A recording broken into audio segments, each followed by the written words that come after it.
আল্লাহ আমাদেরকে দয়া করে রহম করে মুসলমানের ঘরে, যদিও নাম হলো গোবিন্দগঞ্জ, এই জন্য তো ভারত মাঝে মাঝে বলে যে বাংলাদেশ তো আমাকেরই, কারণ সব নামগুলো হিন্দু নাম। গোবিন্দ কি মুসলমান না হিন্দু? অনেকে মুসলমানের ঘরে জন্ম নিয়েও তো মুসলমান ভালো লাগে না। যেমন বাংলাদেশের একটা মাল বর্তমানে ভারতে গেছে, যেখান কথা ঠিক কিনা, যেখানকার মাল সেখানেই চলে গেছে। আমাদের বাংলাদেশকে ভারত বানানোর কোনো সুযোগ নেই। সময় হলে ভারতকেই মুসলমান দেশ বানানো হবে, যেখান কথা ঠিক কিনা। এই সুসংবাদ আল্লাহর নবী দিয়ে গেছেন, আল্লাহর নবী দিয়ে গেছেন। মুসলমানের বাচ্চারা যার মধ্যে সন্দেহ আছে, ধোঁকা আছে, গোজামিল আছে, এইগুলো সব কবর দিতে হবে। আল্লাহর কোরআন অনুযায়ী আমাদেরকে চলা লাগবে, জোরে কোন কথা ঠিক। সব দেখার দিন শেষ, আগামীতে আমরা দেখবো আল্লাহর কোরআনের বাংলাদেশ। রাজি আছেন?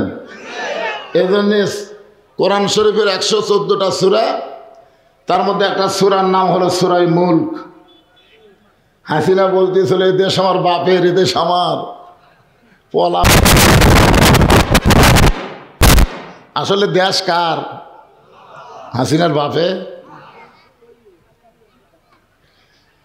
মেজর শরীফুল ইসলাম ডালিম যে কথা কছে ভাই,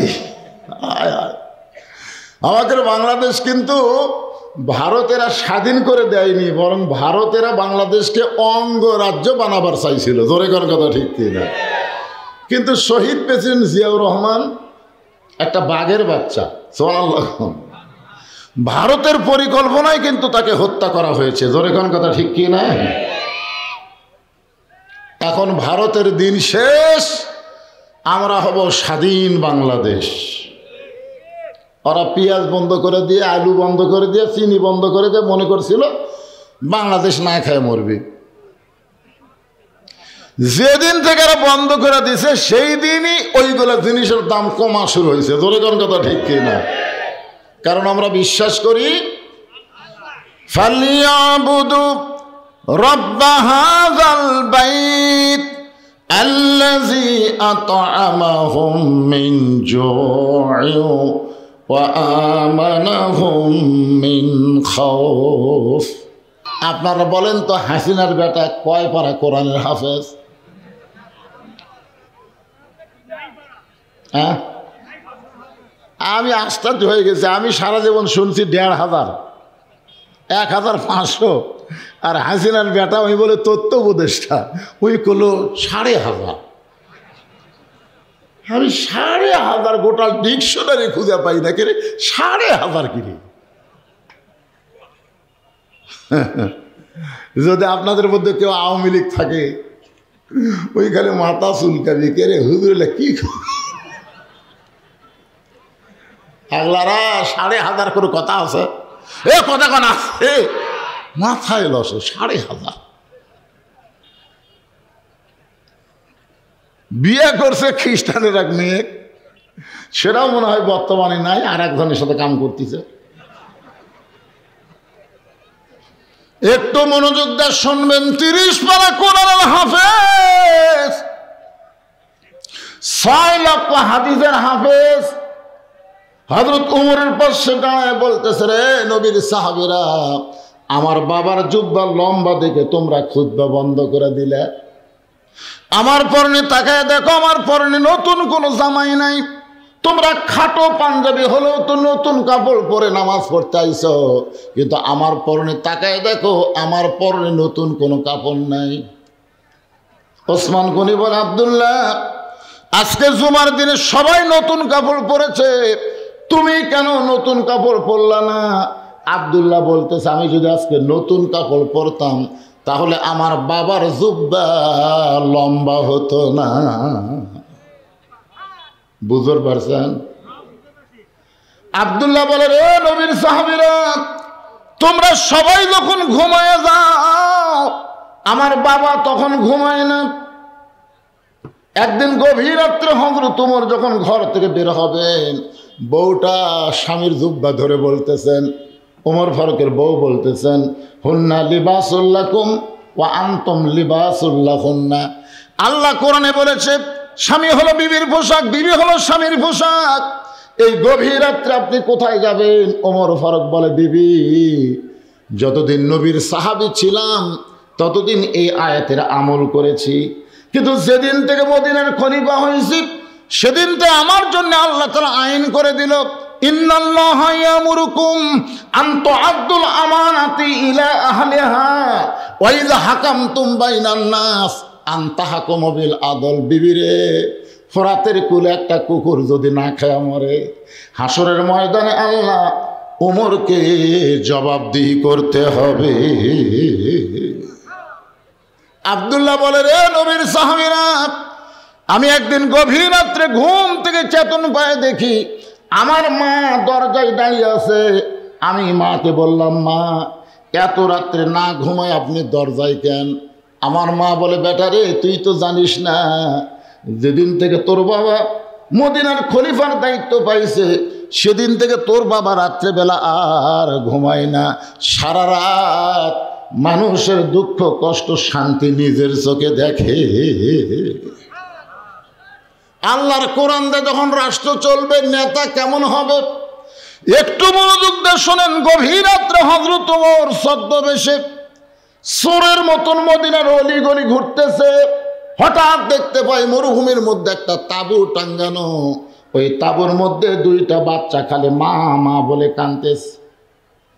ওমর ফারুক চিন্তায় পড়ে গেলেন, সন্তানগুলো মা মা বলে কান্দে আর মা বলতেছে একটু ধৈর্য ধরো, একটু ধৈর্য ধরো বাবা, গোস্ত সিদ্ধ হলেই তোমাদের খাবার দেব। ওমর ফারুক চিন্তায় পড়ে গেলেন, দুম্বার গোস্ত হলে বড় জোর 8 ঘন্টা লাগবে, উটের গোস্ত হলে 1 ঘন্টার বেশি সময় লাগবে না।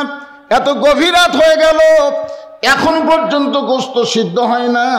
এইটা কেমন মা? এই মায়ের কলিজায় কি সন্তানের দয়া নাই? ওমর ফারুক আস্তে করে তাঁবুর কাছে গেলেন, ডাক দিলেন, মা মা গো, তোমার সন্তানগুলো ক্ষুধার জ্বালায় কাঁদতেছে, এতক্ষণ পর্যন্ত তোমার গোস্ত সিদ্ধ হয় না, আর কত সন্তানকে কান্দাবা? মেয়েটা বলে, পথিক আমার বাড়ি হলো ইয়ামিন দেশে। আমি শুনতে পাইলাম মদিনার খলিফা ওমর অত্যন্ত ভালো মানুষ। আমার 2টা এতিম বাচ্চাকে নিয়ে আমি মদিনায় আসলাম, কিন্তু বিকালবেলায় ওমরের দরবারে গিয়ে দেখি এত মানুষের ভিড়। আমি ভিড় ঠেলে একজন নারী 2টা এতিমকে নিয়ে যাবার পারলাম না। আগামীকাল যাওয়ার নিয়তে আমার 2টা বাচ্চাকে মরুভূমির মধ্যে তাঁবু টাঙ্গাইয়া 2টা বাচ্চাকে কোলের মধ্যে নিয়ে একটু ঘুমাবার চাই, কিন্তু আমার 2টা বাচ্চার পেটে এত খিদা লাগছে, ওরা ক্ষুধার জ্বালায় বারবার যখন কাঁদতেছে, আমি তখন মা কি করব? আমি তখন মা কি করব? পাতিলে পানি আর পাথর দিয়ে নিচে আগুন জ্বালায় বলতেছি, বাবা এই গোস্ত সিদ্ধ হলেই তোমাদের খাবার দেব, কিন্তু পথিক আমার পাতিলের পাথর সিদ্ধও হবে না, আমার বাচ্চাদেরকেও খাবার দেবার পারবো না। আমি মনে করেছিলাম শুনতে শুনতে একসময় বাচ্চা 2টা ঘুমায় যাবে, কিন্তু আমার 2টা বাচ্চার পেটে এত খিদা, আমার মনে হয় আগামীকাল আমার 2টা সন্তানকে জীবিত অবস্থায় ওমরের কাছে যাবার পারবো না।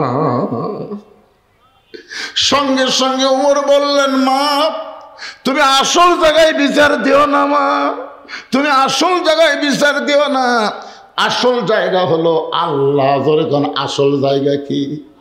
আমরা নকল জায়গায় বহু বিচার দিছি, আমরা জজ কোর্টে বিচার দিয়েছি, হাইকোর্টে বিচার দিয়েছি, সুপ্রিম কোর্টে বিচার দিয়েছি, কিন্তু আমরা ন্যায় বিচার পাইনি। কারণ প্রত্যেকটা কোর্ট কাছারি হাসিনা দখল করে নিয়েছিল। জোরে কোন কথা ঠিক কিনা? ভালো মানুষগুলো জেলখানা ঢুকাবে আর খারাপ মানুষগুলো জামিন দিবে। তখন বাংলার মুসলমান দেখলো আর ভেজাল জায়গায় বিচার চাই লাভ হবে না, আসল জায়গায় চোখের পানি নিয়ে কাঁদছে, যে কান্দার কারণে আল্লাহ তাআলা আগে ধরে না, এবার আসল ধরা হাসিনা ধরছে। ধরে কোন কথা ঠিক কিনা? ওমর ফারুক বললেন, মা আসল জায়গায় বিচার দিও না, একটু ধৈর্য ধরে। এই বলে এক দৌড় বাংলাদেশের মতন 96টা দেশের খলিফা হযরত ওমর এক দৌড়ে এসে বাইতুল মালের দরজায় বললেন, আসলাম একটা খাবার বস্তা আমার মাথায় উঠিয়ে দে। আসলাম বলে, আমিরুল মুমিনিন আপনি হলেন আমির, আমি হলাম চাকর, বলেন বস্তা কোথায় নিয়ে যাওয়া লাগবে? আমি কান্দে করে বস্তা নিয়ে যাব। ওমর ফারুক বলে, আসলাম রে,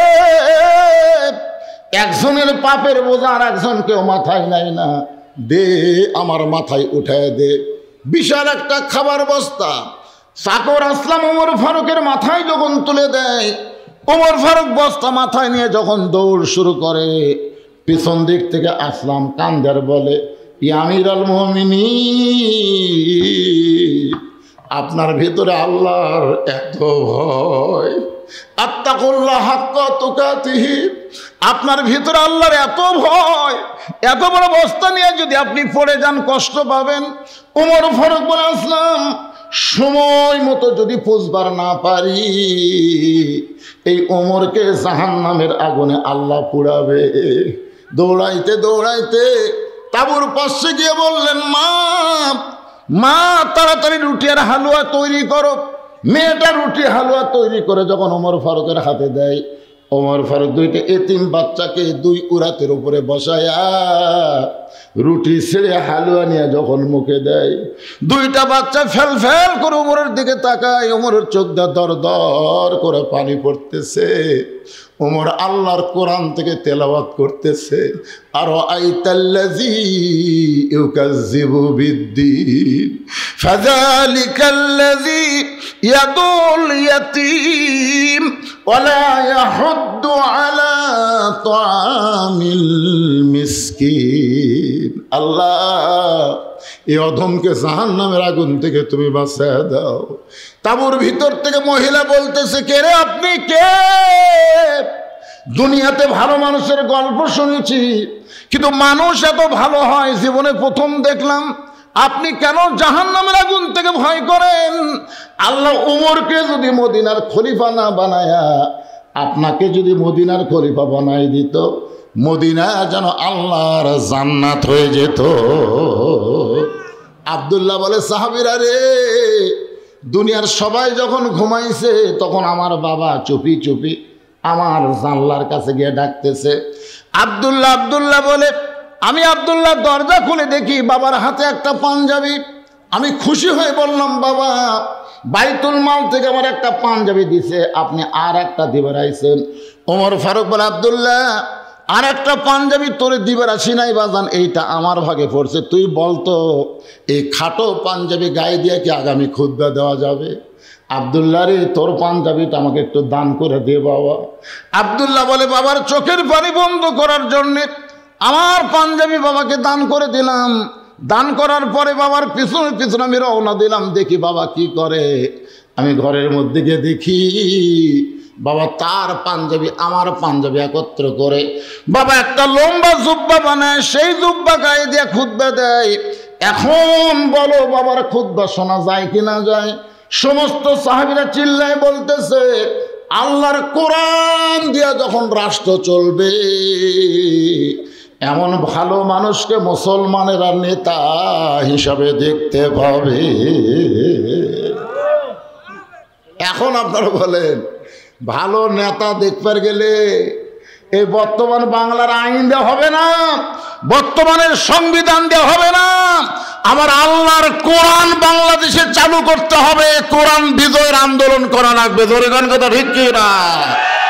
আল কোরআনের আলো ঘরে ঘরে আল কোরআনের আলো সংসদে জালো, সংসদে জালো, আল কোরআনের আলো আল হাদিসের আলো সংসদে জালো। লিল্লাহি তাকবীর, আল্লাহু আকবার। আলহামদুলিল্লাহ। এতক্ষণ আল্লাহর কোরআন দিয়ে রাষ্ট্র চললে একটা নেতা কেমন হবে এটা শুনলেন। আচ্ছা, এই কোরআন দিয়ে যখন বাংলাদেশ চলবে তখন আপনারা কেমন হবেন? ভালো না হবার চালে হওয়া লাগবে। কারণ আল্লাহ কোরআনে বলেছে, আল্লাযীনা ইম্মাক্কান্নাহুম ফিল আরদ।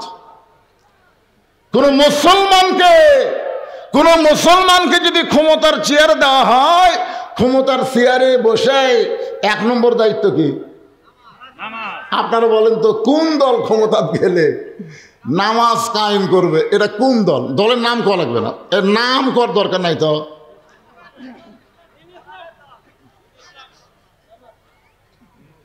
বুঝতে পারতেছেন না? শোনেন, যত চেষ্টাই করেন বাংলাদেশের কোন মানুষকে আপনি ভালো করতে পারবেন না যতক্ষণ আপনি নামাজ কায়েমের বিল পাস না করবেন। জোরে কোন কথা ঠিক কি না? কারণ আল্লাহ কোরআনে ডাইরেক্ট বলে দিয়েছেন, ইন্না সালাতা তানহানিল ফাহশাই ওয়াল মুনকার। একমাত্র নামাজই পারে মানুষকে ফাহিশা এবং যাবতীয় খারাপি থেকে বাঁচাই দিতে। আমাদের যুবকদের হাতে যে মোবাইল, ওরে বাবা রে, আমি একটা বুড়া হুজুর, তাও খাতির নাই, সমানে খালি পিকচার নিচ্ছে, হুজুর হুজুর হুজুর। ওরা খালি আমার পিকচার নেয়, মাঝে মধ্যে ওরা কারো পিকচার দেখে না। তো এই সমস্ত যুবকদেরকে সাইজ করবার গেলে আপনি র্যাব দেয়া পুলিশ দেওয়া হবে না, 1 নম্বর হলো নামাজ কায়েমের আন্দোলন করা লাগবে। ধরে কোন কথা ঠিক কিনা? নামাজ যখন কায়েম হবে, আমার হাজার হাজার মা বোনেরা পর্দার অন্তরে আছে না নাই? জোরে কোন আছে না নাই? এই জন্যে আমার মা বোনদেরকে লক্ষ্য করে আমি একজন কর্মীর কথা বলবো। কোরআন দিয়ে যখন রাষ্ট্র চলবে তখন একজন কর্মী কেমন হবে, আর সেই কর্মীটা যদি মহিলা কর্মী হয়, মরদ কর্মীর চাইতে মহিলা কর্মী হয় ভালো। কারণ আমরা দেখছি এই গোটা বাংলাদেশ এরশাদ চাচা স্বৈরাচার ছিল, কিন্তু দেশ এত খারাপ ছিল না। জোরে কোন কথা ঠিক কিনা? কিন্তু এরশাদ চাচার পরে বুঝলেন যে দুটা আসছে ভাই, হায় হায়, আমরা মরদ মানুষ। রাসূল বলেছে মা তারাক্তু, এটা কিন্তু বুখারী শরীফের হাদিস, আলেম ওলামা যারা আছেন হাদিসটা নোট করবেন। মা তারাক্তু বাদি আলা উম্মতি ফিতনাতুন আদর আলা রাজুলু মিনান নিসা, রাওয়াহুল বুখারী কিতাবুল ফিতান। আল্লাহ রাসূল বলেছেন আমার পরে আমার উম্মতের জন্য সবচাইতে বড় বিপদ হলো মরদ মানুষের জন্য নারী নেত্রী হওয়া। আপনারা বলেন তো, কোরআনের দলের কোনো মানুষ বলবে যে আমাদের অমুক মেয়ে মানুষ নেত্রী আছে? বলবে? কথা কন না একেবারে।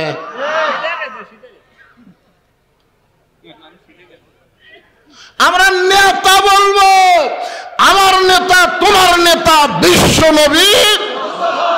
আমরা কাউকে নেতা মানি না, আমরা আমির বলবো। জোরে কোন কথা ঠিক কিনা? আল্লাহ কোরআনে বলেছে আতিউল্লাহ ওয়া আতিউর রাসূল উলিল আমরি মিনকুম। এখানে আল্লাহ বলেনি ও আতিউ উলিল আমরি মিনকুম, আল্লাহ বলেনি, কারণ আল্লাহ জানে আমি যদি এদিক সেদিক করে বাদ দিয়ে নতুন আর একটা করা লাগবে। জোরে কোন কথা ঠিক কিনা? কথা বলেন। হ্যাঁ, এখন আল্লাহর কোরআন দিয়ে রাষ্ট্র চললে একজন মহিলা কর্মী কেমন হবে এইটা বোঝানোর জন্য বলতেছে আমার মায়েরা যারা পর্দার অন্তরে আছেন একটু মনোযোগ দিয়ে শুনবেন। কারণ মেয়েরা যদি ভালো না হয় তাহলে ওরা কোনোদিন নরমালে বাচ্চা নেবে না। খারাপ মেয়েরা সব বাচ্চা সিজার করা। জোরে কোন কি করা? কথা কয় না কেন? আমরা উপরে যে কয়জন বসে আছে, যে ওর থেকে শুরু করে এই আমার পুলিশ ভাই থেকে শুরু করে যে কয়টা আমরা বসে আছি, আমরা একটাও কিন্তু সিজার করা নয়। কোন তো আমরা সিজার করা, আমরা সব নর্মালে। আমার হুজুর সন্তান খালি কান্দে, পানি পড়া দেন তো। আয়াতুল কুরসি পড়ে পানি পড়ে দিলাম, কান্না থামে না।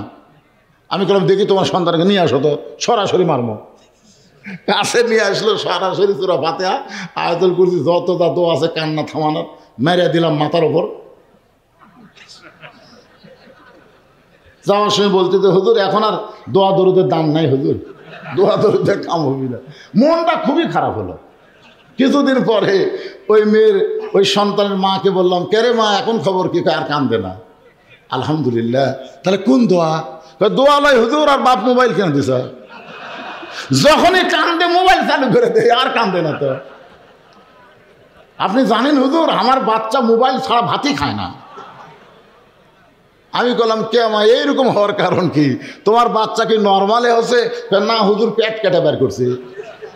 তো পেট কাটা বাচ্চা যারা অস্থির হবে তারা। জোরে কোন কথা ঠিক কিনা? এই জন্য আমার একজন মা পর্দার অন্তরে যারা বসে আছেন একটু মনোযোগ দিয়ে শুনবেন।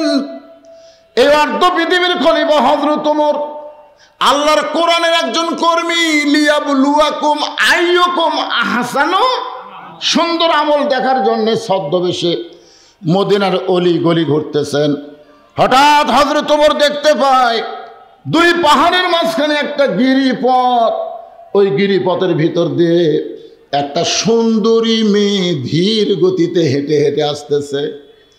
একটা সুন্দরী মেয়ে। ধরে কোন কি মেয়ে? ওমর ফারুক মেয়েটার দিকে তাকায় বললেন আলহামদুলিল্লাহ, এটা রাশ্মিকা মান্দানা। আমি রামজা কুয়া ধরা খাসে। ধরে কোন ঠিক কিনা?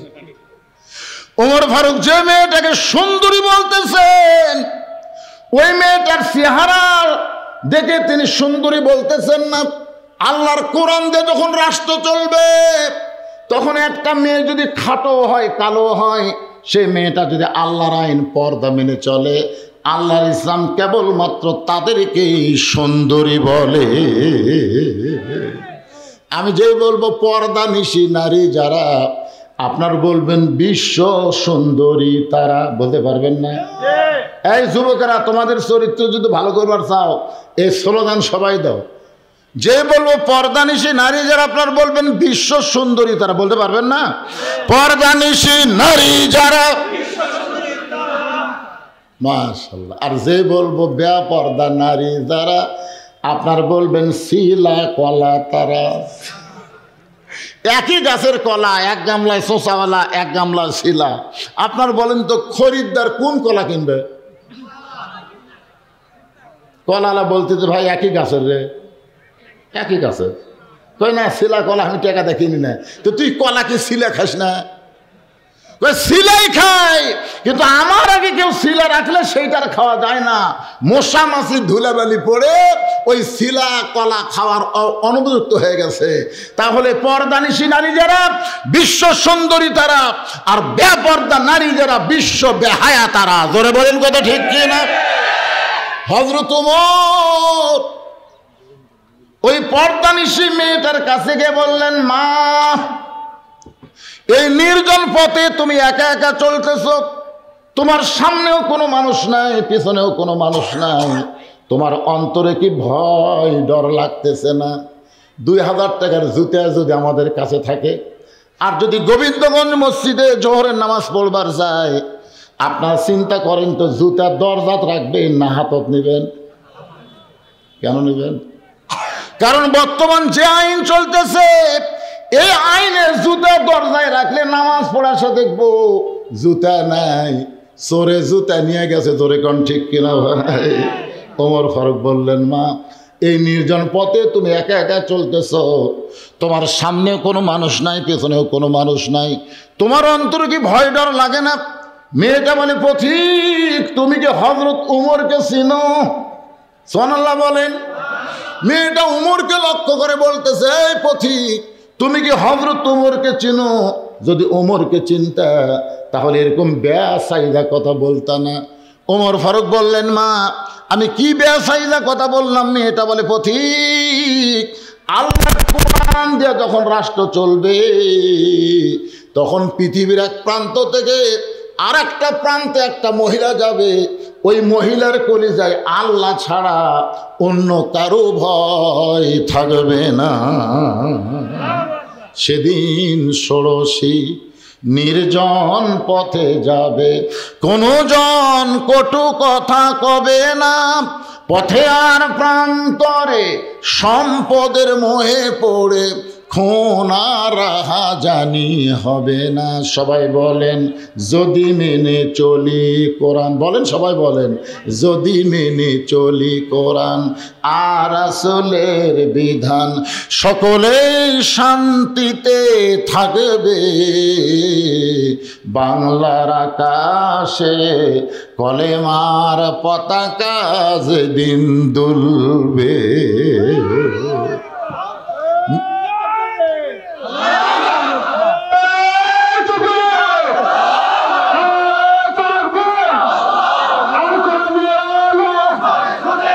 সংসদে যালো, আমরা সংসদে চাই। আর ঘরে কে দিচ্ছে রে?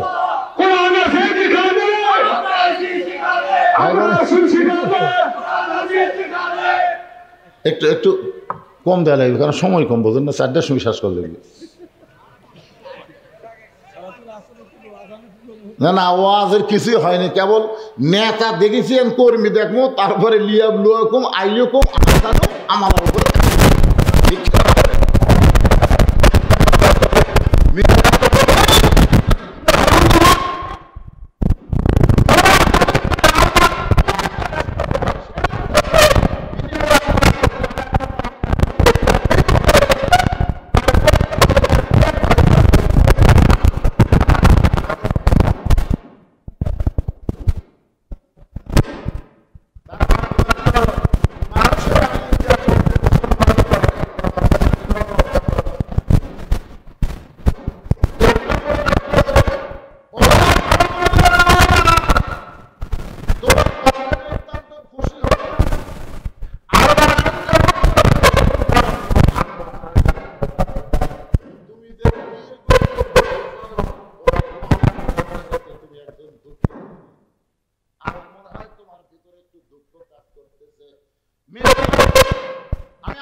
একটু বলবার চাই।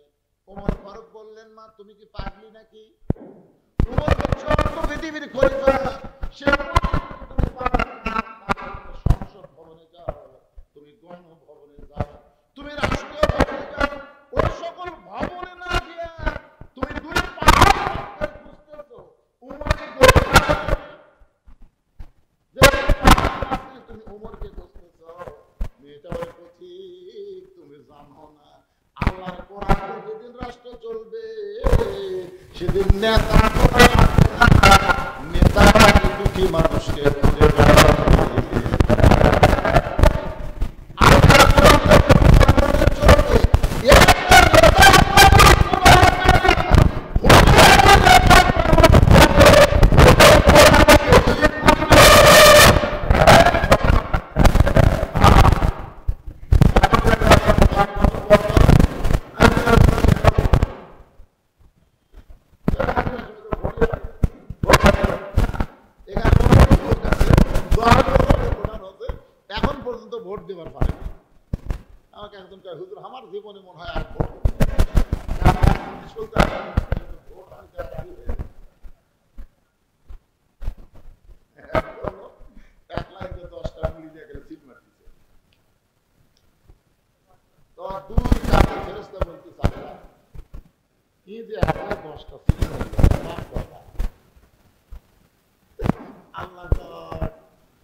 কারণ দুই কান্দের ফেরেশতা আছে, সন্তান একের বেশি ভোট দিচ্ছে কি হলো জামাতের সন্তান। কথা একলাই কয় না দিবে ভোটের উপর একটু মনোযোগ দেওয়ার সঙ্গে মেয়েটা বলে পথিক আল্লাহর কোরআনে যখন রাষ্ট্র চলবে তখন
এর মধ্যে 2.5 টাকা তোর ভাইরে, আমার এবারে 1 কোটি টাকা আছে, 1 কোটি টাকার না নেওয়া পর্যন্ত আল্লাহ ভাই যেই বলছে টাকা সাথে সাথে গরিব দরজা বন্ধ করছে। ধনী লোক বলছে কে ভাই দরজা জাকাত মানে তো টাকার ময়লা, আমি নেব না খেয়ে থাকবো রে। আমার এক দাদা ছিল, ইফতারের সময় বহু লোক দাওয়াত দেয়, মুরব্বী হোসেন আমার বাড়িতে একটু ইফতার করে। হ্যাঁ সারাদিন না খায় রোজা থাকা ইফতার করে তোকে সব দেবো না কেন।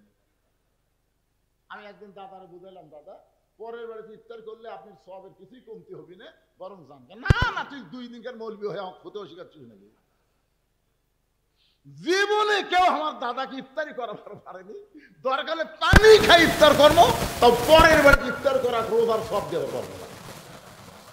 এই বাংলাদেশে কতগুলো লোক আছে এরা না খায় থাকবে কিন্তু জাকাতের টাকা নিবার পাবে না। জোরে কোন কথা ঠিক কিনা? যার বাড়িতে যাই তাই দরজা বন্ধ করে দেয়। 1 ব্যাগ টাকা নিয়ে 7 দিন ধরে ধনী ঘুরতেছে, গরিব দরজা খোলে না। ধনী কান্দের বলে আল্লাহ আমাকে ধনী না করে যদি গরিব করতা তাহলে আমার শান্তি হতো। আমি ধনী হয়ে কি বিপদে বললাম আল্লাহ, 7টা দিন হলে 1 ব্যাগ টাকা নিয়ে ঘুরতেছি, এখনো পর্যন্ত কোনো গরিব দরজা খুললো না। মনের দুঃখে ধনী কানতে কানতে মরুভূমির মধ্যে যায়। মরুভূমির মধ্যে গিয়ে দেখে গাছের ছায়ায় একজন বস্তা মাথার দিয়ে ঘুম পাচ্ছে। বেগালা মনে করছে গরিব পাইছি, খুশি হয়ে সালাম দেয়, আসসালামু আলাইকুম। বস্তাওয়ালা মাথা তুলে কয় আলহামদুলিল্লাহ। বেগালা বলে ভাই সালাম দিলাম, ওয়ালাইকুম সালাম না বলে আলহামদুলিল্লাহ বলার কারণ কি? বলে এক বস্তা টাকা লিয়া 15 দিন ঘুরতেছি, আমি গরিব পাইনি ভাই, তো গরিব দেখে আল্লাহর শুকরিয়া আদায় করতেছি। বলে আমি ঘুরি 7 দিন, তুমি ঘুরো 15 দিন, তাহলে গরিব গেল কোন জায়গায়? আল্লাহ ডাকতে বলে রে মুসলমানেরা, সুদ ভিত্তিক অর্থনীতিকে দাফন করে যাকাত ভিত্তিক অর্থনীতি কোরআন দিয়ে যখন চালু করবা, ওই দেশের জন্য আল্লাহ তাআলা অভাবের দরজা বন্ধ করে দিয়া বরকতের দরজা খুলে দিবে। তাহলে আল্লাহর কোরআন দিয়ে যখন রাষ্ট্র চলবে, তখন নেতা খোঁজা লাগবে না, বরং নেতারাই দুঃখী মানুষকে খুঁজে বেড়াবে। মেয়েটা বলে পথিক, আমি 6 দিন হলে উমরকে খুঁজতেছি, আমি আর 1 দিন খুঁজবো। আর মাত্র কয়দিন? 1 দিন খুঁজে যদি উমরকে না পায়, তাহলে আসল জায়গা আমি বিচার দেব। এইরকম লোক যে দেখাচ্ছে আসল জায়গা বলবেন। সঙ্গে সঙ্গে হযরত ওমর কান্দের বলে, মা ওই জায়গায় বিচার দিও না মা, তুমি যে ওমরকে 6 দিন হলে খুঁজতেছো, আমি হলাম সেই ওমর। মেয়েটা হেজাবের ভিতর থেকে বলে, আমিরুল মুমিনিন, আপনি যদি সেই ওমর হন, তাহলে চোরের মতন একা একা ঘুরতেছেন, আপনার কি কোনো চামচা নেই? জনগণ কি নেই? আওয়ামী লীগ ক্ষমতার গেছিল, ক্ষমতার যাওয়ার পরে ওর কে যা চামচা হয়েছিল ভাই, বিএনপি তো এখনো ক্ষমতা যায়নি, তাই যত চামচা ঘুরতেছে। ধরে কোন কথা ঠিক কিনা? আমাদের কাহালুতে আওয়ামী লীগের যা আছিল বুঝলেন, এখন তো পুনরীক্ষণ যন্ত্র দিয়েও আর আওয়ামী লীগ খুঁজে পাওয়া যাচ্ছে না। ওদের ব্যবসা প্রতিষ্ঠান, বাড়ি ঘর, পুকুর পুষ্কুনি আর একদল বসে আছে। আগে ভাবে রেখেছিল একদলের, 5ই আগস্টের পরে ওরা পলাছে। আপনারা বলেন তো, বাংলাদেশের কোন ইসলামী দল কারো ব্যবসা, কারো পুষ্করি, কারো দোকান, কারো বাড়িতে আগুন দিয়েছে, দখল করেছে? কথা বলেন, করেছে? তাহলে আধারি বলছে একদল খাইয়া গেছে আর একদল খাবি। এই কথা শুনে ওরে বাবা রে, আপনারা বলেন তো, ঘরের তলে কেড়ে মা আমি কলা খাইনি, কেড়ে পাগলা, কলা খাওয়ার কথা সেটি?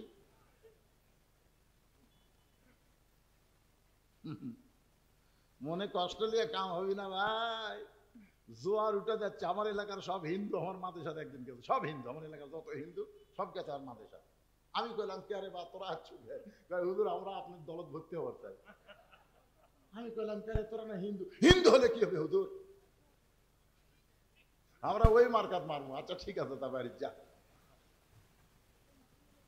সুবহানাল্লাহ। জনগণ এখনই বুঝবার পারতেছে। কথা বলেন ঠিক কিনা? কথা বলেন, একটু মনোযোগ দিয়ে কথাগুলো শুনবেন। ওমর ফারুক চোখের পানি বের করে বলতেছে, মা কি দুঃখ তোমার মনে? আজকে 6 দিন হলে তুমি আমাকে খুঁজতেছো, অবশ্যই তোমার ভিতরে দুঃখ আছে। এই দুঃখটা কি মা, তুমি একটু আমারে বলো। মেয়েটা বলতেছে, আমিরুল মুমিনিন, আমার জীবনের সবচাইতে বড় দুঃখ হলো আমি 6 বছর বয়সে ঈমান গ্রহণ করছি। 6 বছর বয়সে ঈমান গ্রহণ করেছি। শুধু ঈমান গ্রহণ করার অপরাধে আমাকে 12 বছর জালেমের জেলখানায় বন্দি জীবন কাটাতে হয়েছে। একটু খেয়াল করবেন। এ বাবা, এই খেয়াল করা শোনা লাগবে রে। আমি 6 বছর বয়সে ঈমানের কলেমা পড়েছি তা কিন্তু না। মেয়েটা বলতেছে গ্রহণ করেছি। আল্লাহর নবী বললেন, ঈমান গ্রহণ করতে গেলে 3টা বিষয় তোমাকে খেয়াল করা লাগবে। 1 নম্বর বিষয় হলো ইকরার বিল লিসান, 2 নম্বর বিষয় হলো তাসদিক বিল জানান, 3 নম্বর বিষয় হলো আমানু বিল আরকান। এরই নাম হলো ঈমান। উকিল এসে রাত 9:30টায় মীর কাসেম আলীকে বলতেছে, মীর কাসেম আলী নাম শুনতে আপনার তো 12টা ফাঁসি হয়ে যায়। মীর কাসেম আলী মুস্কি মুস্কি হাসার কয় এখনো 2.5 ঘন্টা, এখনো কত ঘন্টা? উকিলকে বলতেছে ভাই 2.5 ঘন্টা তখন টাইম আছে, আমি 2 ঘন্টা একটু ঘুম পারবো। উকিল কয় মাথা ঠিক আছে, 12টার সময় তার ফাঁসি হবি, তাই বলে 2 ঘন্টা ঘুম পাবি। উকিল মনে করছে ফাঁসির কথা মনে করে পাগলা হয়ে গেছে। উকিল মন খারাপ করে বার হয়ে গেছে। 2 ঘন্টা পর ঘরের মধ্যে ঢুকে দেখে, সেলের মধ্যে ঢুকে দেখে লাখ দেখে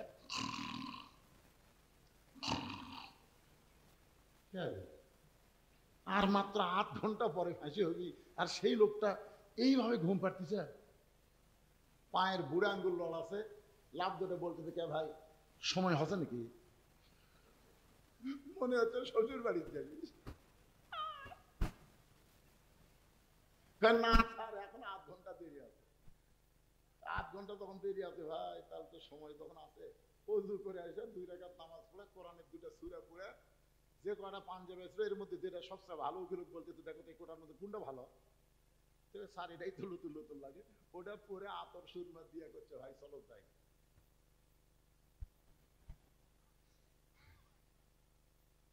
উকিল কান্দে, আর সহ্য করতে পারে না। আপনি হাসি মুখে রওনা দিচ্ছেন, আপনার ফাঁসি হবে। মীর কাসেম আলী মুস্কি মুস্কি হাসিয়ার বলে ঘুমের মধ্যে আল্লাহ আমার ফয়সালা দিয়ে দিছে। তুমি বলতেছো আমার ফাঁসি হবে, আমাকে অন্যায় ভাবে ফাঁসি দেওয়া হচ্ছে। আল্লাহ পাক আমাকে জানাই দিয়েছে কাসেম আলী আয়, আমি আল্লাহ তোর জন্য 8টা জান্নাতের দরজা খুলে রেখেছি, তুই মরবি না রে। ওয়ালা তাকুলু লিমান ইউকতালু ফি সাবিলিল্লাহি আমওয়াতুন বাল আহয়াউ ওয়ালাকিন লা তাশউরুন।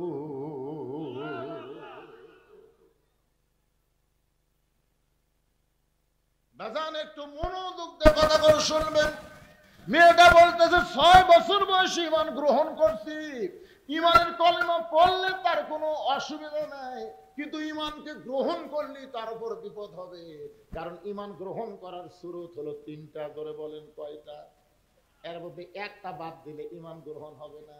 1 নম্বর হলো ইকরার বিল লিসান, জবানে বলতে হবে লা ইলাহা ইল্লাল্লাহ। 2 নম্বর হলো তাসদিক বিল জানান, কলিজার মধ্যে ঈমানের জায়গা থাকবে। কলিজার মধ্যে যখন ঈমানের জায়গা দিবেন, ওই মানুষটার কাছে জীবনের চাইতে ঈমানের গুরুত্ব বেশি হবে। এই ছেলেগুলো, অনেক যুবক ছেলে বসে আছো তোমরা কোরআনের মাহফিলে, আজকে তোমরা বলো তো তোমাদের কাছে জীবনের দাম বেশি না ঈমানের দাম বেশি? তোমরা বলো ঈমান বাঁচানো ফরজ না জীবন বাঁচানো ফরজ? জীবন বাঁচানো ফরজ। আপনি যতই চেষ্টা করেন, যত ভালো ভালো ডাক্তার আর যতই বেঙ্গালুর আর যতই মাদ্রাজ, ভারতে থাইল্যান্ড যান আর ইংল্যান্ডে যান, আপনি যেখানেই যান, আপনি আপনার জীবন বাঁচাবার পারবেন না। পারবেন? কিন্তু আপনি একটু চেষ্টা করে আজকের ওয়াজ শোনার পরে, আইয়ুকুম আহসানু আমালা, এই আয়াতের ব্যাখ্যা শোনার পরে আপনি যদি একটু চেষ্টা করেন, আপনার ঈমানকে আপনি বাঁচাবার পারবেন। এখন আপনার বলেন তো, যেটা আমরা বাঁচাবার পারবো না সেটার চেষ্টা করব, না যেটা বাঁচাবার পারবো তার চেষ্টা করব? কথা বলা লাগবে। আমরা ঈমানকে বাঁচাবার পারবো, তাহলে ঈমান বাঁচানোর জন্য দরকার হলে বাতিলের বিরুদ্ধে লড়াই করে বাংলার জমিনে আল্লাহর কোরআনকে কারা কারা বিজয় করতে চান, 2 হাত তুলে আমার আল্লাহকে দেখা।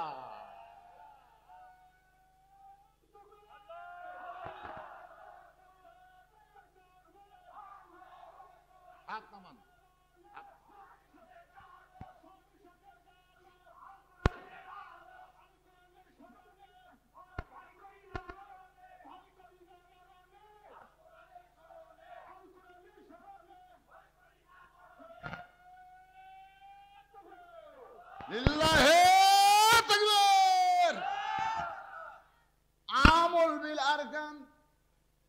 তাসদিক বিল জিনানের পরে ঈমানের সর্বশেষ কথা হলো আমল বিল আরকান। এটা আমলের মাধ্যমে প্রকাশ করা লাগবে। আপনার বলেন তো, ঈমানকে রক্ষা করতে গেলে যত আমল আছে, 1 নম্বর আমলের নাম কি? হ্যাঁ, এই ছেলেরা, এখনই যদি বলা হয় ইয়ং জেনারেশন যারা, তোমরা কারা কারা ফজরের নামাজ পড়ছো, একটা হাতে উঠবে না।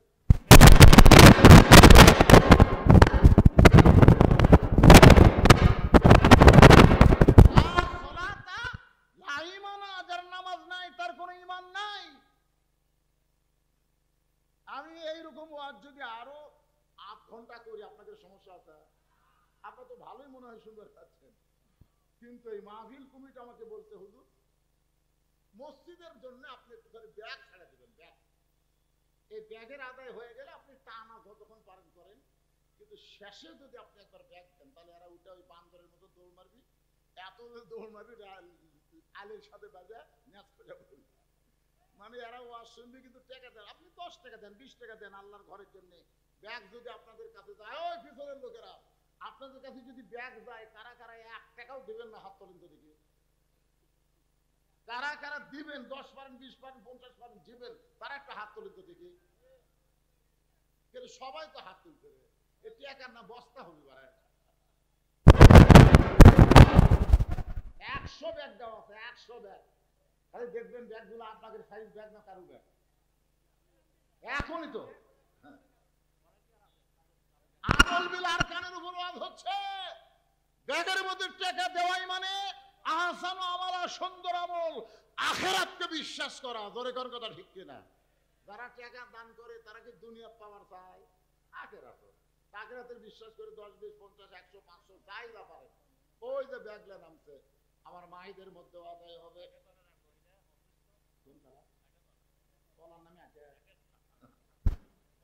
আটাতলার একজন মা অসুস্থ, দোয়া চায় 200 টাকা দান করেছে। আল্লাহ আমার মাকে পুরাপুরি সুস্থতা দান করেন। জোরে বলে আল্লাহুম্মা আমিন। এইরকম যদি কেউ মনে করেন হুজুর আমরা ব্যাগের মধ্যে 500, 1000 দেব না, আমরা ট্রেজে দিব, তাহলে আপনি এক সাইড দিয়ে এসে দিতে পারেন। চেয়ারও যারা বসে আছেন 500, 1000, 2000 এরকম যদি কেউ দেন, এখানে অতিথি আছে, বিশেষ অতিথি আছে, অনেকে আছেন, তারা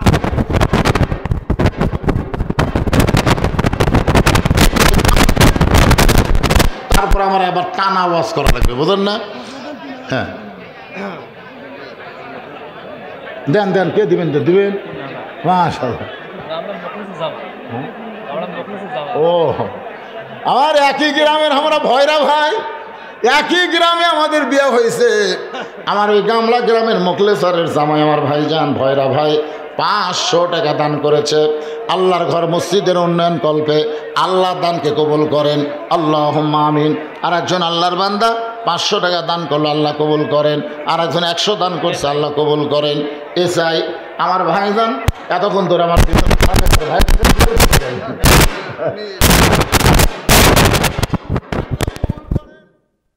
ভাইজানের বাড়ি আমার সেই কুড়িগ্রাম নাগেশ্বরী। আমার ভাই এখানে আছে, যাবতীয় বিপদ আপদ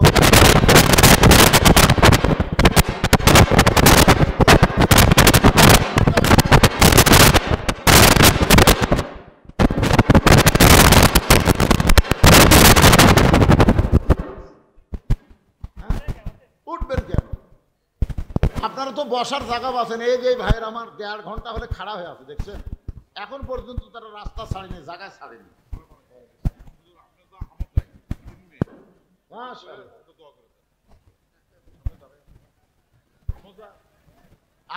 আমার ভাইও তাই, আমারও 3 মেয়ে, তারও 3 মেয়ে। আর কোনো ইচ্ছা নেই। আল্লাহ তাআলা আমার ভাইকে নবীর সঙ্গে জান্নাতি কবুল করুন। আমি 200 টাকা দান করেছে, আল্লাহ দানকে কবুল করেন। আল্লাহ নিক নিয়ত থেকে পরে করেন। ছোট্ট একটা বাচ্চার হাতে দান করেছে, আল্লাহ দানকে কবুল করেন। আল্লাহ হইচই না করে সবাই দেন, ভাই দেন, সবাই দেন, যে যা পারবেন। আল্লাহর রাস্তে জীবনের শেষ দান মনে করে দিয়ে ওখানেই বসে থাকবেন। ওখানেই আমরা খালি ওয়াজ তো শুনবো না, বিশাল একটা মাহফিল, বিশাল একটা মোনাজাত হবে। হবে কি হবে না? হবে। এই জন্য সবাই, হ্যাঁ আল্লাহ একজন বান্দা 100 টাকা দান করেছে, আল্লাহ কবুল করেন।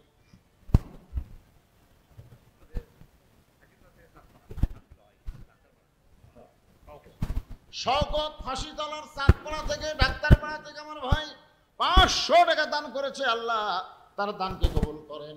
আল্লাহ নেক নিয়ত নেক আশা পরাক, আল্লাহুম্মা আমিন। সভাপতি চেয়ারম্যান সাহেব দিছে নাকি? রাখি দিছে, তাহলে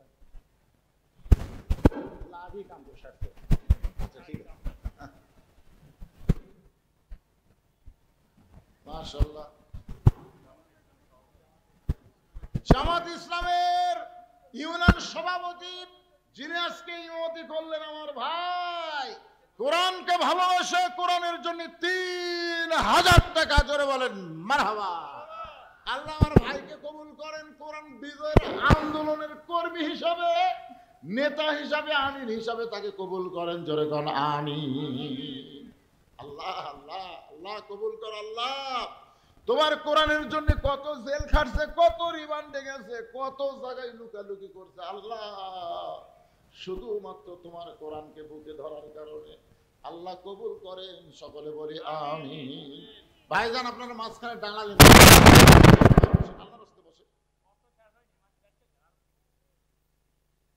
মানুষ মনে করে যে আদায় করলে আর ওয়াজ হয় না। চাপড়িগঞ্জ মাদ্রাসার প্রিন্সিপাল ভাই আমার 1000 টাকা দান করেছে, আল্লাহ আমার ভাইয়ের দানকে কবুল করেন, আল্লাহ নেক নিয়ত নেক আশা পরাক, আল্লাহুম্মা আমিন।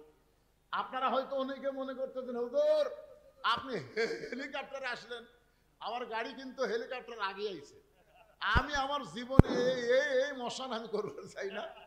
আমি ওনাদেরকে বারবার বলেছি আমি হেলিকপ্টার উঠবো না, বা আমার ওয়াজ আছে দিনাজপুর যাওয়ার সময় ফাঁসি মারে দিয়েছিল, ওকে না হুজুর আমাকে বলো সাপ, ওরা 7 করে আমাকে লিয়াচ্ছে। ভাই আপনারা যখন মনে করেন না যে হেলিকপ্টারের বক্তা, এই বক্তা তো পাওয়া খুব কঠিন, না না, আমি আপনাকে সাংগঠনিক ভাই, আমাকে আনতে কোনো টেনশন নাই, সুবহানাল্লাহ বলেন। হ্যাঁ, বর্তমান চেয়ারম্যান সাহেব আছে না গেছে? উনি নাই, চেয়ারম্যান সাহেব 3000, সব জায়গার চেয়ারম্যান পল আছে, এটা পলাইনি।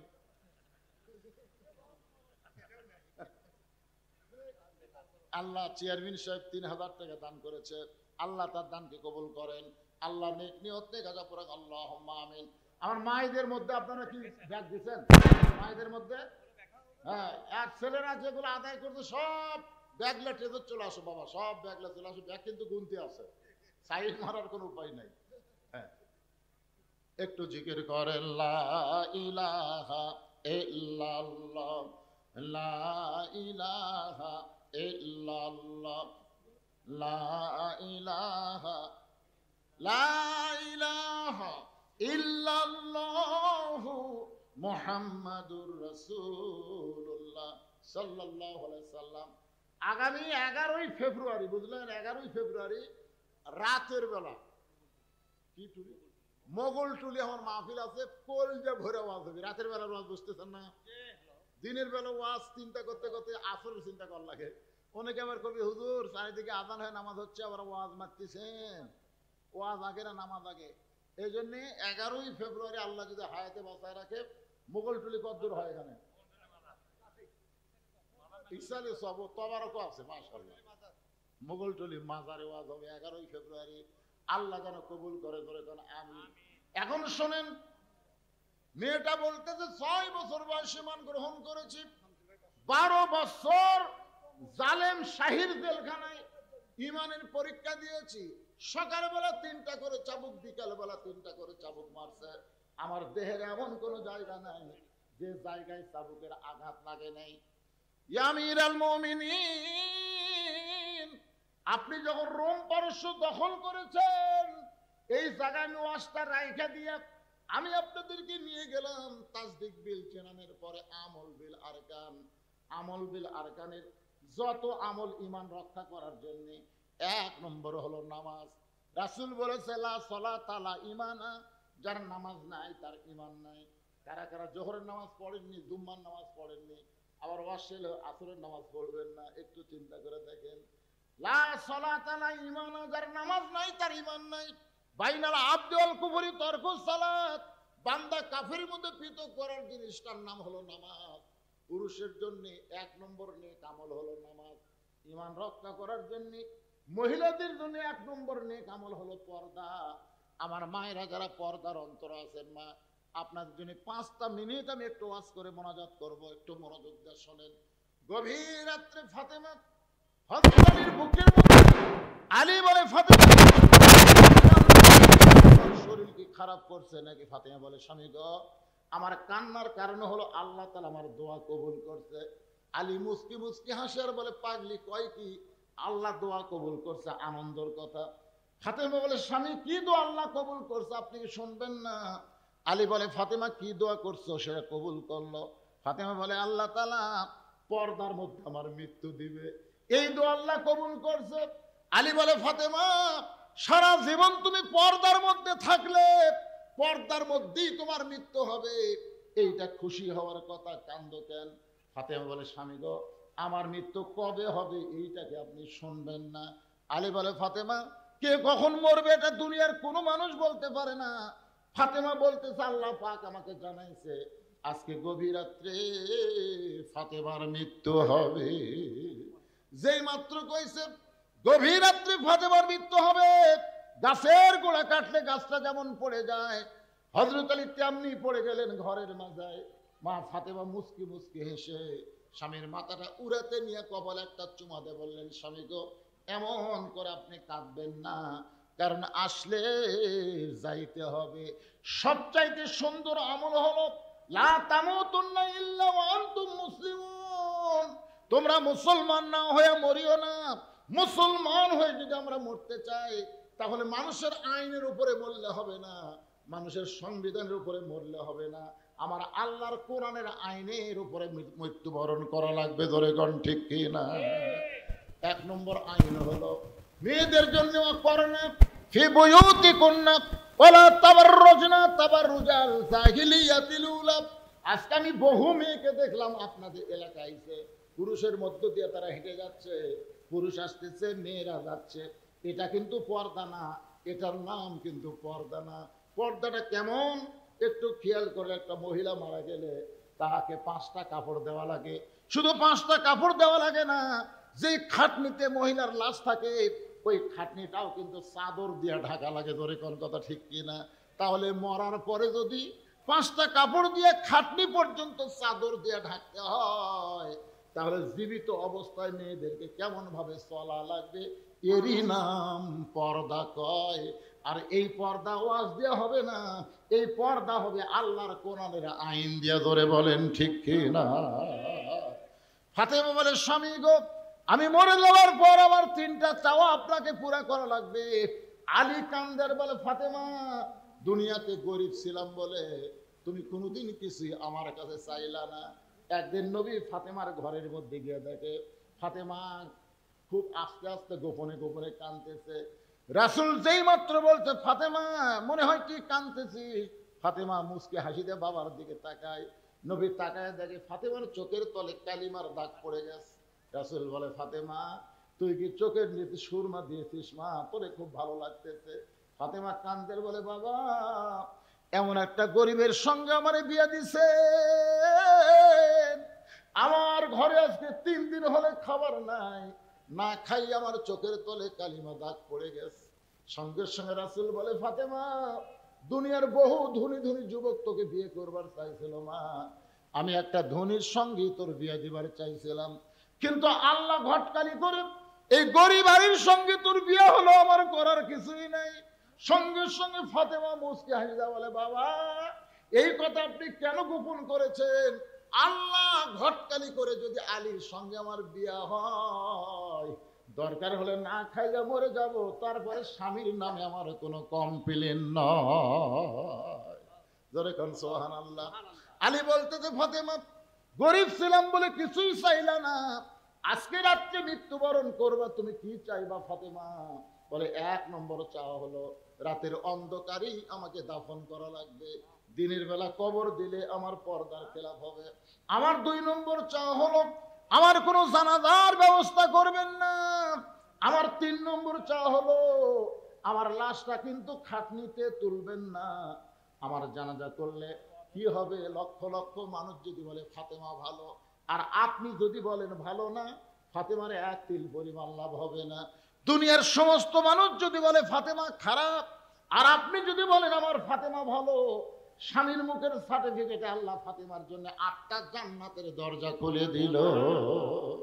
আমার লাশটা কান্দে নিবে 4 জন। আমি হিসাব করে দেখলাম, আমার বাবা যদি দুনিয়াতে থাকতো, মরা মেয়ের লাশের খাটনি বাবা কান্দে নিবার পারত। আমার হাসান হোসেন যদি বড় হইতো, মায়ের লাশের খাটনি কান্দে নিবার পারত। কিন্তু 6 মাস আগে আমার বাবা দুনিয়া থেকে বিদায় নিয়েছে। আমার হাসান হোসেন এত ছোট, এরা তো খাটনি কান্দে নিবার পারবে না। আপনি শুধু আমার লাশটা কান্দে করে নিয়ে ওই জান্নাতুল বাকির পূর্ব কোনায় সবুজ রঙের একটা বাতি জ্বলতেছে, ওই বাতি বরাবর আমাকে একটু দফন করে দিবে। যদি আমার কবর খুঁড়তে হয়, কষ্ট হয়, আপনার কেউ বন্ধু থাকলে তার একটু বলবেন কবর যেন খনন করে দেয়। হযরত আবু যার গিফারি কবর খনন করে দিছে। হযরত আলী গভীর রাত্রে ফাতেমাকে কান্দে করে জান্নাতুল বাকির পূর্ব কোণায় সবুজ রঙের বাতি বরাবর কবরে দাফন করে আল্লাহর কাছে বলতেছে, আল্লাহ ফাতেমাকে জীবনে আমি কোনো শান্তি দিবার পারি না, বেশিরভাগ সময় না খায়া থাকতে, ভালো কোনো কাপড় দিবার পারি নাই। এরপরেও ফাতেমা আমাকে কষ্ট দেয়নি কোনো কথার দ্বারা, কোনো ব্যবহারের দ্বারা।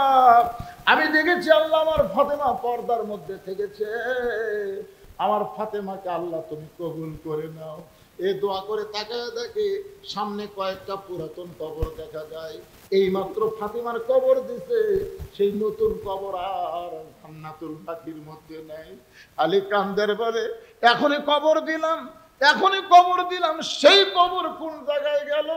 গোটা জান্নাতুল বাকি দৌড়ায় বলে ফাতেমার কবর। আমার ফাতেমার কবর কোথায় রে, কোথায় ফাতেমার কবর? কে যেন গায়ের থেকে ডাকতে বলে, আলী তোমার ফাতেমা পর্দানিশি। আমি আল্লাহ জহুরা ডিগ্রি দিয়া ফাতেমার কবরটাকে কিয়ামত পর্যন্ত পর্দা করে দিয়েছি। আমার মায়েরা যারা পর্দার অঞ্চলে শুনতেছেন, মা সবসময় পর্দার গুরুত্ব দিবেন। পর্দা যদি না থাকে আপনাদের একটা আমল আল্লাহ কবুল করবে না।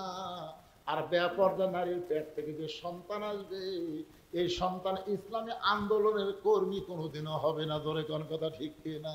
বেপর্দা নারীর পেটের সন্তান কোরআনের সৈনিক হবে না। আমরা আগামীতে আমাদের সন্তানগুলো যদি আল্লাহর কোরআন বিজয়ের সৈনিক হতে করতে চাই, তাহলে আমরা একটা ভালো মায়ের দরকার। ধরে কোন ঠিক কিনা ভাই? একটা নেপোলিয়ন বলেছে, ভালো একটা সন্তান যদি চাও, ভালো একটা মায়ের দরকার। আর মুসলমানের ভালো মা হচ্ছে পর্দা নিশি। ধরে বলেন কি নিশি? পর্দা নিশি। অনেক আগে আজান হয়েছে, আজানের পরে ওয়াজ করা ঠিক না। তারপর আমি কিছু সময় আপনাদের কথাবার্তা বললাম।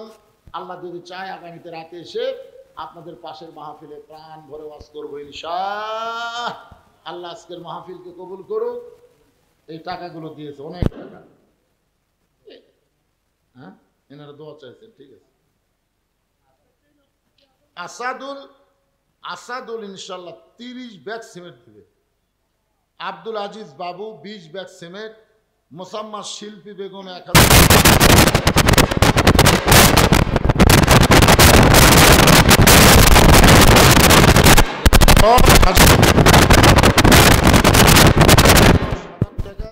অধ্যাপক আমিনুল ইসলাম 5000 টাকা।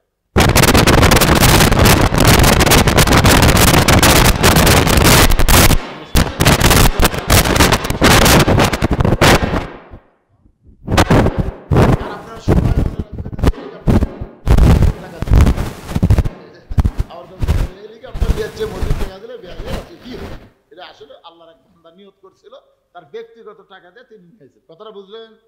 কোনো টেনশন করা লাগবে না। যেগুলো মসজিদ ভাঙ্গা টাকা দিয়ে হেলিকপ্টার দিয়ে হুজুর আনছে, এটা আলাদা হয়ে একজনের শখ হয়েছিল, উনি হাউস করছিল, উনিও চড়িয়েছে, ওনার সাথে আরো 2 জন চড়িয়েছে, মাঝখানতে আমাকে ওনার মাকেও পর্যন্ত উনি চড়াইছেন। উনি সেই রকম একজন সুখী শখের মানুষ। আল্লাহ তাকে কবুল করুক। সকলে বলে আমিন।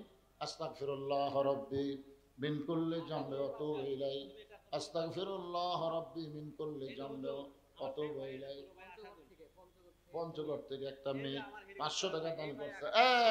এইবারে পাওয়া গেছে, মাশাআল্লাহ। আল্লাহ এই ভালো কাজে তার শখকে আল্লাহ জান্নাতের জন্য কবুল করুক। করে কোন আমিন। আল্লাহ যেন কামায় আরো বেশি বরকত দেয়, আরো ভালো কাজে যেন খরচ করতে পারে, আল্লাহ যেন তৌফিক দান করে, ইসলামী আন্দোলনের কর্মী হিসাবে আল্লাহ যেন কবুল করে। জোরে কোন আল্লাহুম্মা মাশাআল্লাহ মাশাআল্লাহ। ভাইজান দোয়া করে দিন। আল্লাহুম্মা আমিন।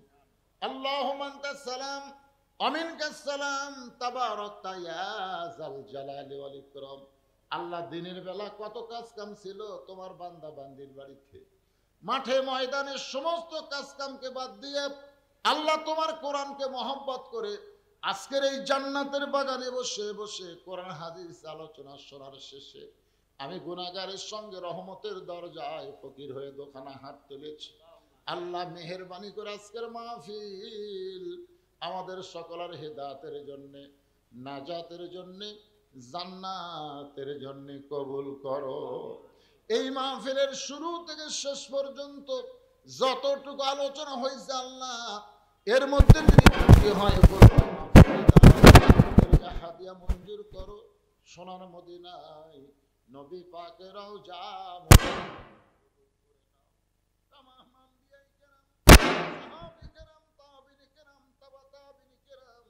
তামাম পৃথিবীর মাটির নিচে যত মুমিন মুমিনাত শুয়ে আছে আল্লাহ সকলের আরওয়াহ করে হাদিয়া কবুল করো। আল্লাহ আমরা যারা হাত তুলেছি আমাদের জনম দুঃখী মা বাবা যাদের কবরে চলে গেছে আল্লাহ মেহেরবানি করে মা বাবার কবর জান্নাতের টুকরা বানিয়ে দাও। আমাদের দাদা দাদি নানা নানি আত্মীয় স্বজন শ্বশুর শাশুড়ি যাদের কবরে গেছে আল্লাহ কবরবাসীদের আল্লাহ তুমি মাফ করে দাও।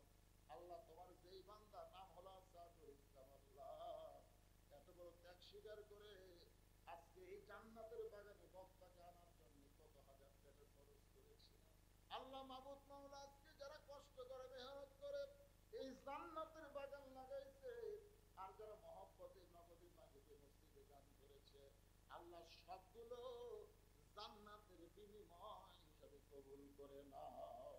আল্লাহ আজকের মাহফিলের সম্মানিত সভাপতিকে আল্লাহ তুমি কবুল করো। আজকের মাহফিলের প্রধান অতিথিকে কবুল করো, বিশেষ অতিথি কবুল করো। আমার বিশেষ অতিথি আমার প্রাণের ভাই আব্দুল মান্নানকে আল্লাহ তুমি কবুল করো। আয় আল্লাহ তাআলা আমার মা বোনদেরকে কবুল করো। পর্দার অন্তরালে বসে বসে আল্লাহ বিদা সালিহা পর্দা নিশি কবুল করে মা ফাতেমার চরিত্র দিয়ে দিও। আল্লাহ আমাদের মধ্যে আমরা যারা অসুস্থ আছি আল্লাহ সুস্থতার নিয়ামত দান করে দাও। আল্লাহ বাংলাদেশের সাবেক 3 বারের প্রধানমন্ত্রী অসুস্থ অবস্থায় বিদেশে ছেলের কাছে লন্ডনে আছে, আমরা প্রাণ ভরে দোয়া করি তাকে পুরোপুরি সুস্থতা দান করে দিও। আয় আল্লাহ তাআলা আল্লাহ ভারতের ষড়যন্ত্র থেকে আমাদের বাংলাদেশকে আল্লাহ তুমি হেফাজত করো। আল্লাহ ফিলিস্তিনের মুসলমানকে আল্লাহ বাইতুল মুকাদ্দাস তুমি দিয়া দাও। আল্লাহ ইহুদি শয়তানদেরকে পৃথিবীর মানচিত্র থেকে আল্লাহ তুমি ধ্বংস করে দাও। আল্লাহ আবুল আহাবকে তুমি ধ্বংসের কথা বলেছো, আমরাও দোয়া করি যারা তোমার ইসলামকে নিয়ে ঠাট্টা করে মস্করা করে তাদের হেদায়েত দাও, না হয় ধ্বংস করে দাও। আল্লাহ আমার বাংলাদেশের প্রতি খাস রহমত করো। খাস করে এই ঘোড়ামারা উত্তরপাড়া জামি মসজিদকে আল্লাহ কিয়ামত পর্যন্ত কবুল করো।